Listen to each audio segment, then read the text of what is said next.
खुलुमबाय आं सिबिरानि ब्रह्म नोंथांमोनखौ आंनि एसबी बड' निउज चेनेलाव गासैखौबो बरायबावनाय थाबाय नोंथांमोननि थाखाय आं गोदान मोनसे भिडिअ लानानै फैबावबाय अन्नानै भिडिअखौ जोबजासिम नायलांदो मुंख्लं सुजित नार्जारि लामाजों मैयानिफ्राय बड'लेण्ड ट्रेन्सपर्ट बासआ खारजेनबाय 24 नं मुसलपुर बियाबनि गोदानै इएम एबा मावफुं सोद्रोमा महरै बिबान मोननाय राकेश ब्रह्म बिथाङा फिथा हास'नानै मैया बे बास खारनायखौ बेखेवजेननानै होबाय।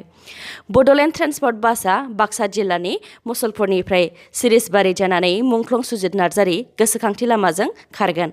मैयानि बे बेखेवनाय हाबाफारिनिफ्राय बिथां राकेश ब्रह्मआ बुंथिदों दि मुंख्लं सुजित नार्जारि लामाजों थांनाय रायजोफोरा बे बासनि गेजेरजों क'क्राझाराव थांनो थाखाय गोरलैयैनो हासिगोन आरो बेखौ नोजोर होनानैनो बे हाबाफारिखौ मावफुंनाय जादों होननानैबो बुंथिदों बिथाङा।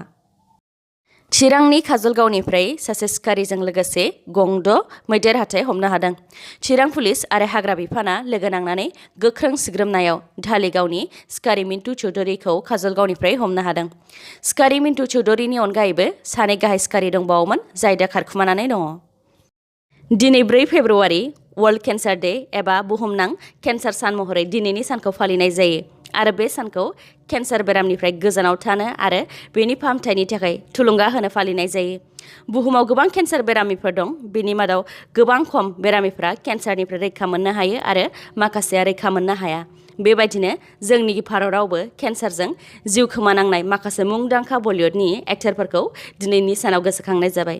बलिउडनि मुंदांखा एक्टरफोर जेरै ऋषि कापुर, इरफान खान, फिर'ज खान, विन'द खान्ना आरो बिथांमोननि अनगायैबो गोबां सुबुंफोरा केन्सारनिफ्राय रैखा मोननो हायैयाव जिउ खोमानांदों।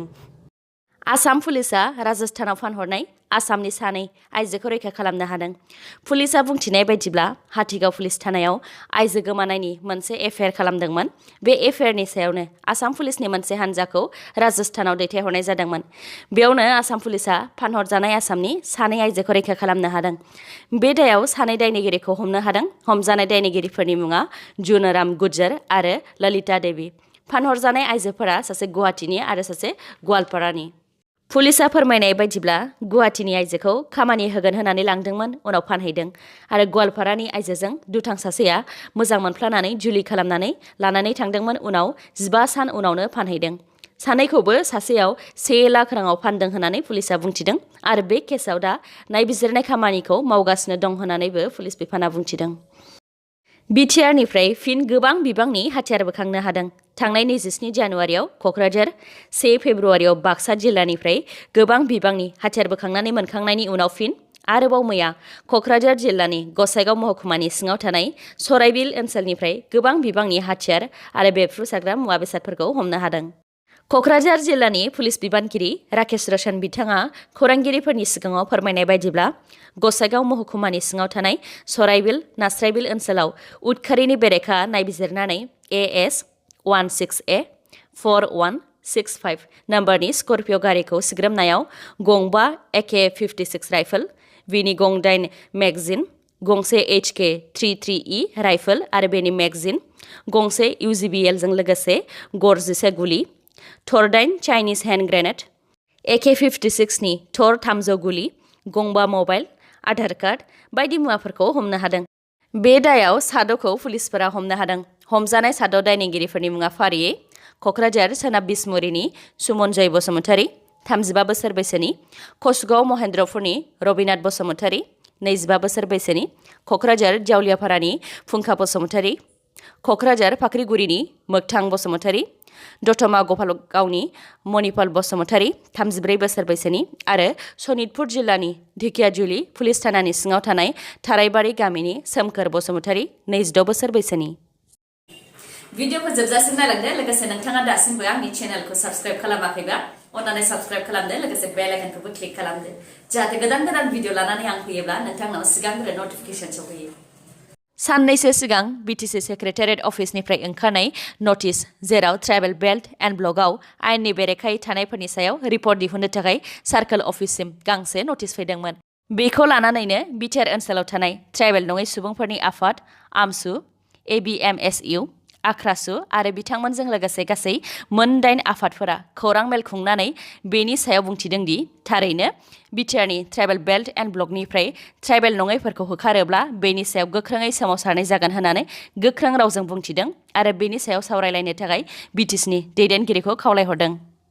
फरायसालिनि सिङाव बम बेरहोनायजों फरायसालिया थेर-बेथेर जादों। बे जाथाया हाइलाकान्दिनि आसाम मिजोराम सिमायाव जादों। रिपर्टनि बायदिब्ला बे जाथाया हाइलाकान्दिनि कुसुरथलनि मुलिवाला गुदि फरायसालियाव जादों। मिजोरामनि माखासे दुथांफोरा बे फरायसालिनि दै टेंकि आरो ओंखाम संग्रायाव बमखौ दोननानै बेफ्रुहोदों। बे बम बेरनायजों फरायसालिया थेर-बेथेर जादों आरो बे जाथायाव रावनिबो जिउ खहा जायाखै। आइजोफोरखौ थुलुंगा होनो थाखाय सुग्रा मेसिन आरो आरपिएल राननानै होदों।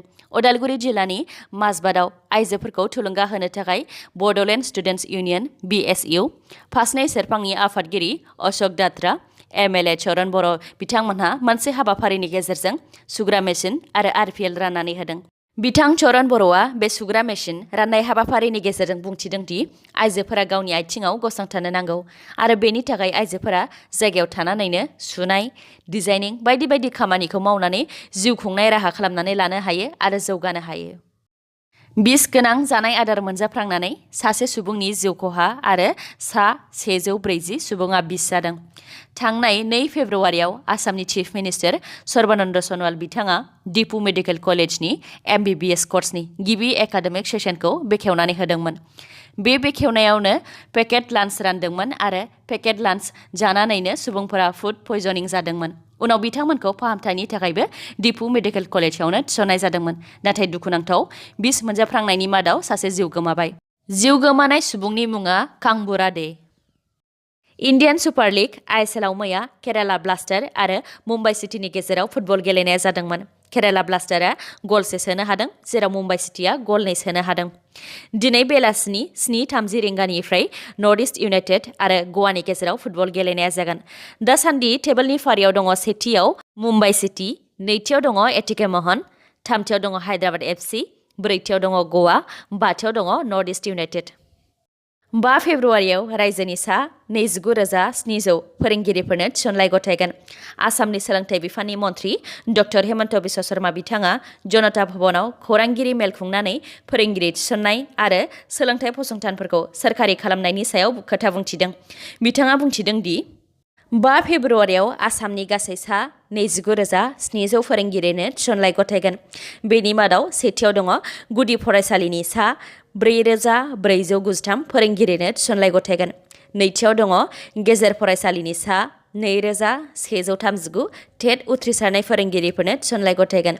थामथियाव दङ गं 1,698 गुदि फरायसालिफोरखौ सोरखारि खालामगोन आरो बेयाव 3,309 फोरोंगिरिफोरा खाबु मोननो हागोन। ब्रैथियाव दङ गं 2,107 गेजेर फरायसालिखौ सोरखारि खालामगोन, जेराव सा 6,586 फोरोंगिरिखौ थिसननाय जागोन। बाथियाव दङ गं 266 गोजौ फरायसालिखौ सोरखारि खालामगोन। दथियाव दङ गं 4 गोजौसिन फरायसालिखौ सोरखारि खालामनाय जागोन। स्निथियाव दङ रायजोनि गं 152 जुनियर कलेजखौ सोरखारि खालामगोन, जेराव सा 2,306 फोरोंगिरिफोरखौ थिसननाय जागोन।